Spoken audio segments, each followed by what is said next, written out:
आप सभी को जय मसीह की हिंदी बाइबल स्टडी इस चैनल में आपका स्वागत है। आज हम लोग सीखेंगे कि हम एक अच्छी पत्नी कैसे बन सकते हैं। हम संसार में देख सकते हैं कि हर लड़की का ये सपना होता है कि उसका राजकुमार आएगा, उसका शादी होगी और वो लोग अच्छे से एक अच्छा पारिवारिक जीवन जी पाएंगे। लेकिन बहुत से वक्त उनका सपना टूट जाता है। घर में लड़ाई झगड़े या डिवोर्स इत्यादि बातें होकर एक लड़की का जीवन जो है बिखर जाता है। लेकिन आज मैं बाइबल से आपके सामने 5 ऐसी बातों को रखना चाहती हूँ जिसका पालन करने से हम एक अच्छी पत्नी बन सकते हैं और जिस वजह से हमारा पारिवारिक जीवन और आशीषित होगा। तो आइए इन 5 बातों पर हम ध्यान देंगे। सबसे पहली बात मैं आपके सामने रखना चाहती हूँ और वो हम पढ़ सकते हैं उत्पत्ति उसका 2 अध्याय और 18वीं आयत मैं आपके सामने पढ़ना चाहती हूँ। यहाँ पर लिखा है, फिर यहोवा परमेश्वर ने कहा, आदम का अकेला रहना अच्छा नहीं, मैं उसके लिए एक ऐसा सहायक बनाऊंगा जो उससे मेल खाए। यहाँ पर परमेश्वर कहता है कि आदम का अकेला रहना अच्छा नहीं है और इसलिए परमेश्वर ने आदम के लिए एक सहायक बनाया, एक कंपेनियन बनाया और वो है हव्वा। तो प्रियो, इस आयत के द्वारा हम लोग ये समझ सकते हैं कि पत्नियों का सबसे पहला रोल है कि हम अपने हस्बैंड, अपने पतियों के लिए एक सहायक बनकर रहे। जहां जहां हमसे हो सकता है हम उनकी मदद करें, उनकी हेल्प करें, क्योंकि परमेश्वर हमसे यही चाहता है। हम कहाँ कहाँ हेल्प कर सकते हैं? घर के कामों में हम हेल्प कर सकते हैं। अगर हम उनके ऑफिस कामों में हेल्प कर सकते हैं तो बहुत अच्छी बात है, नहीं तो हम उनकी आत्मिक जीवन में आगे बढ़ने के लिए हम उनको हेल्प कर सकते हैं। देखिए, हर एरिया में हम उनको हेल्प करना है। अब उदाहरण के लिए, अगर आपका हस्बैंड उदास होके बैठे हैं, दुखी होके बैठे हैं, तब आप उनके ऐसे सहायक बने जो उनको उस दुख से बाहर निकालने वाले बन जाए। मतलब आपके 2 अच्छे शब्दों के कारण वो अपना दुख को भूलकर फिर आशा के साथ आगे बढ़ना चाहिए। इसका मतलब है आप अपने हस्बैंड के लिए एक हेल्पर, एक सहायक बने हैं। हर एरिया में हम ये पहचाने कि हमारे हस्बैंड्स के अंदर परमेश्वर ने कौन सा वरदान दिया है, कौन सा गुण दिया है और उनको उस वरदान में डेवलप करने के लिए, आगे बढ़ने के लिए हम उनकी हेल्प करें, उनको प्रोत्साहन दें। हमारे शब्दों के द्वारा, हमारी क्रियाओं के द्वारा हर एरिया में हम उनको हेल्प करें। ये आत्मिक जीवन में भी है और भौतिक जीवन में भी है। बहुत से बहनें इस प्रकार कहते हैं, क्या हमारे हस्बैंड्स का हेल्प करते रहे हम जिंदगी भर? हमारे भी कुछ सपने हैं, हमारे भी कुछ एम्बिशन है, उसको हम पूरा ना करें? देखिए, आपके सपने, आपके एम्बिशंस परमेश्वर के इच्छा के अनुसार हो तो आपको उसको जरूर पूरा करना है, लेकिन एट द सेम टाइम आपको अपने हस्बैंड्स के लिए एक अच्छा सहायक बनकर रहना चाहिए। हमें कभी भी अपने आप को नीचा नहीं देखना चाहिए। कभी भी ये नहीं कहना चाहिए कि मैं सिर्फ एक हाउसवाइफ हूँ। देखिए, यहाँ पर पत्नी के लिए अगर परमेश्वर ने हेल्पर का टर्म यूज किया है, सहायक का टर्म यूज किया है, तो हम नए नियम में देखेंगे सहायक किसको बोला गया है। हम नए नियम में देख सकते हैं पवित्र आत्मा के लिए ये टर्म इस्तेमाल किया गया है कि वो आपका सहायक है। पवित्र आत्मा की क्या जिम्मेदारी है? पवित्र आत्मा के बहुत सारे रोल है हमारे जीवन में। वो हमारी मदद करे, हमें सही ट्रैक में चलाए, हमें स्वर्ग तक पहुंचाए। ये मुख्य बात है कि हम स्वर्ग तक पहुंचे। कैसे हम स्वर्ग पहुंचेंगे? पवित्र आत्मा की मदद के साथ। उसी प्रकार हमारा भी एक रोल है, एक सहायक का। मतलब आपके परिवार में आप एक सहायक का रोल प्ले करें का मतलब है आपकी जिम्मेदारी बनती है कि आपके परिवार में सारे लोग उद्धार पाए और स्वर्ग तक पहुंचे। उसके लिए हेल्प कौन करेगा? जरूर पवित्र आत्मा हेल्प करेगा, लेकिन आपको उसका इनिशिएटिव लेना होगा कि आप अपने परिवार में कार्य करें ताकि आपके परिवार का पूरा माहौल में एक आत्मिक माहौल रहे, साथ में सभी लोग स्वर्ग राज्य की ओर, उस सक्रिय रास्ते की ओर बढ़ते जाएं। तो कभी भी अपने आप को नीचा करके नहीं देखना। तो प्रिय बहनों, हमेशा याद रखिए परमेश्वर ने आपके हाथ में एक विशेष जिम्मेदारी दिया है और उस जिम्मेदारी को आप तुच्छ मत समझिए। परमेश्वर ने जो रोल में आपको रखा है उसको पूरे आनंद के साथ पूरा कीजिए। दूसरी बात, हम कैसे एक अच्छी पत्नी बन सकते हैं? कुलुस्सियों की पत्री उसका 3 अध्याय और 18वीं आयत में हम पढ़ सकते हैं, हे पत्नियों, जैसा प्रभु में उचित है वैसा ही अपने अपने पति के अधीन रहो। यहाँ पे जो दूसरा पॉइंट हमारे लिए है, जो हमें अपनाना है, वो ये है कि हमें अपने हस्बैंड के अधीन रहना है। मतलब अपने आप को हमें सबमिशन के साथ रहना होगा। यहाँ पर हमें गलत मतलब नहीं लेना है।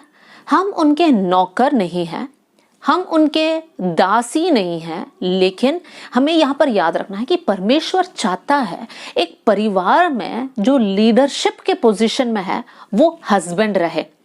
जैसा मसीह कलीसिया का सिर है, कलीसिया कौन है? हम विश्वासी लोग। जैसे मसीह कलीसिया का सिर है, वैसे ही पति अपने पत्नी का सिर है। देखिए कंपैरिजन कैसे किया गया है। हर विश्वासी खुशी के साथ परमेश्वर के अधीन होकर रहते हैं, उसी प्रकार हर पत्नी कुड़कुड़ाते हुए, दुखी होकर नहीं, लेकिन खुशी के साथ, पूरे मन के साथ अपने पति के अधीन होकर रहेगी। देखिए एक घर में अगर 2 लीडर्स होते हैं, 2 अगुवे हैं, तो हमेशा वहां पे गड़बड़ी हो सकता है, क्योंकि दोनों का अपना राय होगा, दोनों जो है अपना चाल या अपनी बात को पूरा करना चाहेंगे। उस घर में अनबन जरूर होगा।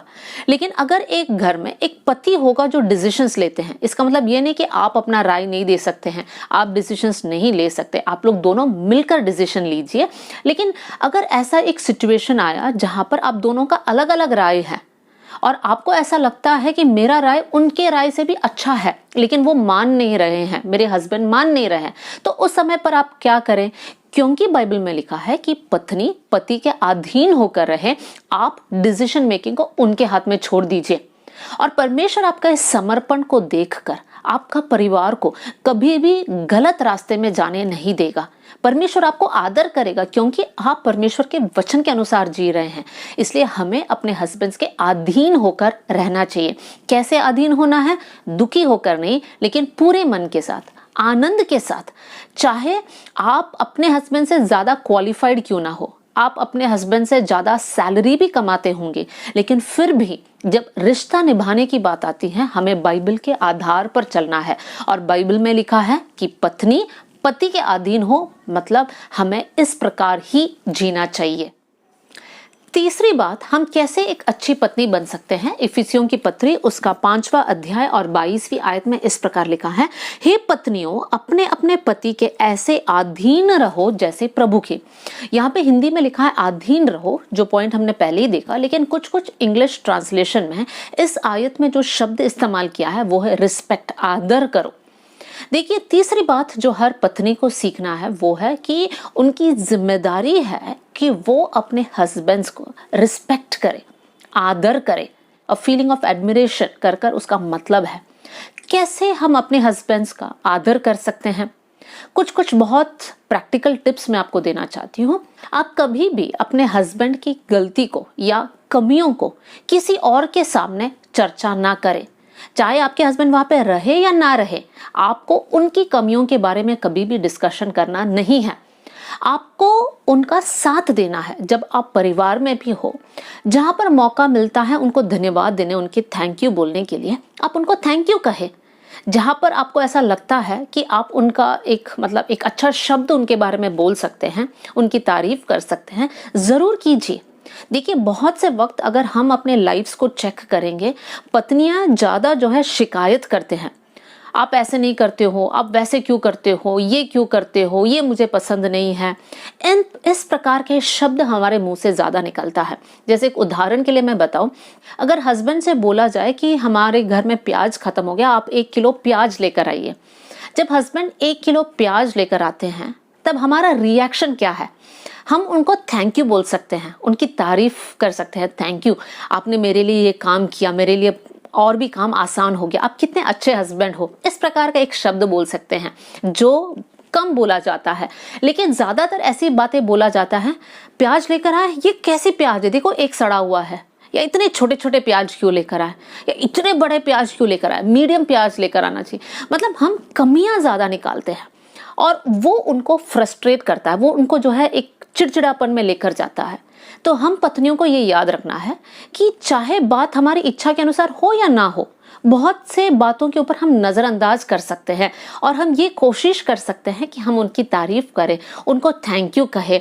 थैंक यू आपने मेरा ये ख्याल रखा, थैंक यू आप दूध लेकर आए, थैंक यू आप आज बर्तन धो के दिया। हर चीज़ में आप उनको थैंक यू बोल सकते हैं, उनकी तारीफ कर सकते हैं।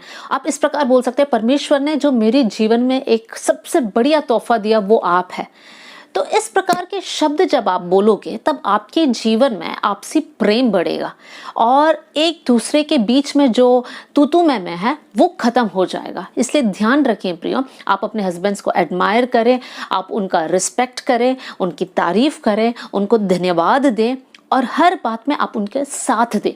रिस्पेक्ट करने का मतलब है उनके साथ साथ उनके परिवारजनों का भी रिस्पेक्ट आप करना है।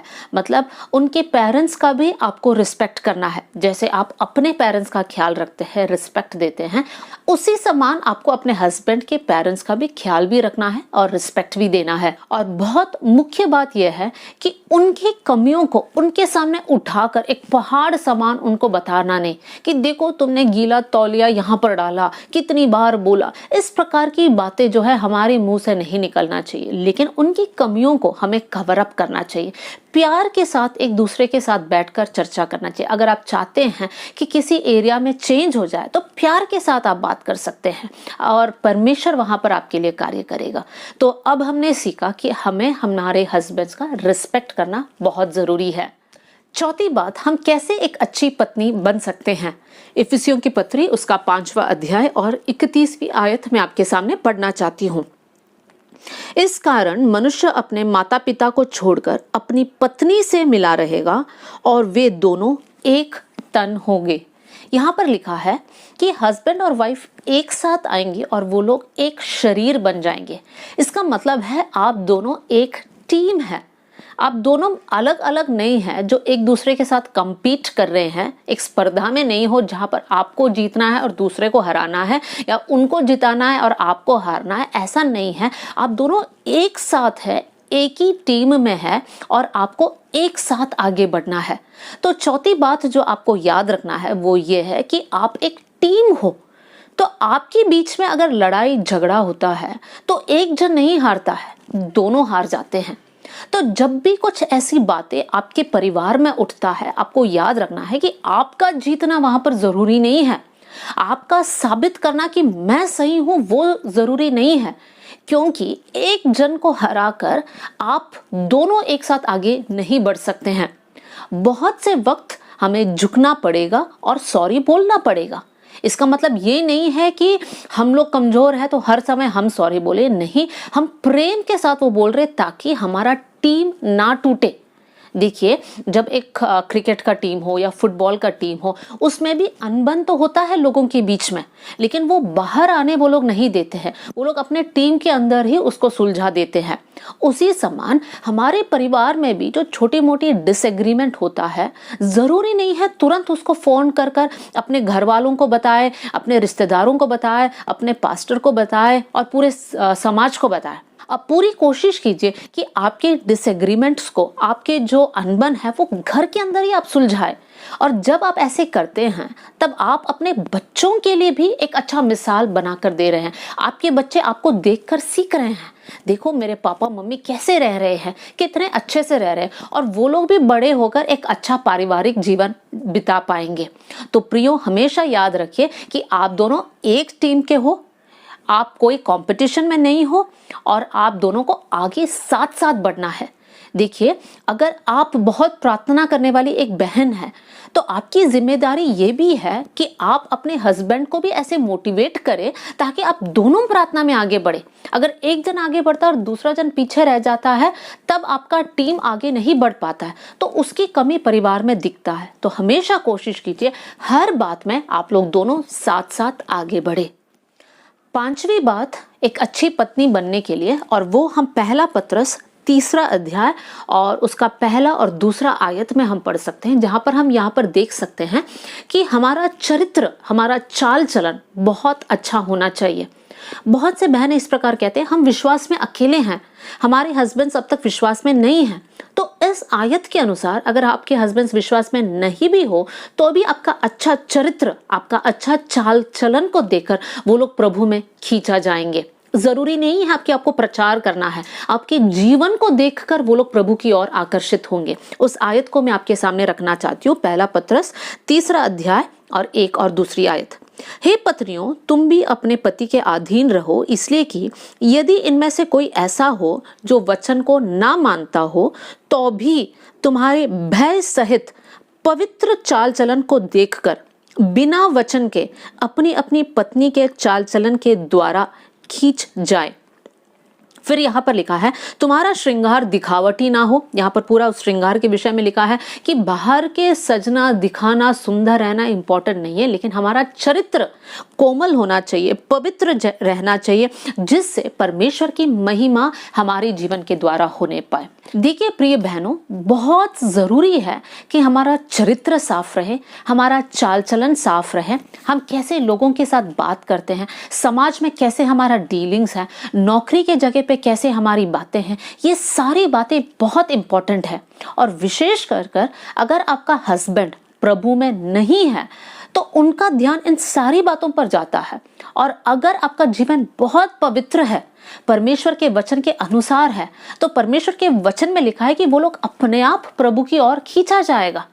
वचन हमेशा 100% सच है। और अगर आपका जीवन सही है तो आपके हस्बैंड प्रभु के पास जरूर आएंगे। जब मैं चाल चलन और पवित्रताई के बारे में कहती हूँ तो मेरा बोलने का मतलब क्या है, हम जैसे लोगों से बात करते हैं, बहुत रूड होकर, लोगों की बातों को काट कर ना, एक प्रकार से उनको दुखी कर कर क्या हम बोलते हैं? हमारे सास के साथ हमारा रिलेशन कैसा है? क्या उनके साथ हमेशा लड़ाई झगड़े में अगर आप अपना समय बिताते हो तो आपका हस्बैंड कभी भी प्रभु के पास नहीं आ सकता है। हमारा वस्त्र पहना किस प्रकार का है? अगर आपका हस्बैंड को आपका एक प्रकार का कपड़े पहना पसंद नहीं है तो हमें खुशी के साथ उस प्रकार का वस्त्र पहनना छोड़ देना चाहिए, उनकी इच्छा को, ताकि वो हमसे खुश रहे और वो प्रभु को पहचाने। और उनके जीवन में प्रभु को जानना बहुत जरूरी है। तो प्रियो, हमेशा याद रखिए कि हमारे लिए हमारा चरित्र, हमारा चाल चलन बहुत इंपॉर्टेंट है। आपकी बातों से किसी और आपकी तरफ आकर्षित नहीं होना चाहिए। आप और आपके हस्बैंड के बीच में कोई और तीसरा जन नहीं आना चाहिए। आपका चरित्र इतना साफ होना चाहिए कि कोई भी आपकी तरफ एक फ्लर्टिंग वाली बातें भी ना करे, क्योंकि आप प्रभु की बेटी हो और परमेश्वर की नजर में आपको अपना जीवन और आपका चरित्र बहुत शुद्ध रखना है। नीति वचन में इस प्रकार लिखा है, एक पत्नी अपने पति का मुकुट है, शान है। तो प्रिय बहनों, लड़ाई झगड़े ना करें, हमेशा शिकायत करना बंद करें, एक परिवार में एक अच्छा माहौल को क्रिएट करें, प्रेम करें एक दूसरे के साथ। बच्चों के लिए भी हम लोग एक मिसाल बनने पाए तो जरूर आपके द्वारा आपका परिवार आशीषित होगा। तो प्रिय बहनों, प्रिय पत्नियों, इन 5 बातों का पालन करने से आपका परिवार में खुशी और आनंद होगा और परमेश्वर आपको और आपके परिवार को बहुत आशीष देगा। जय मसीह की।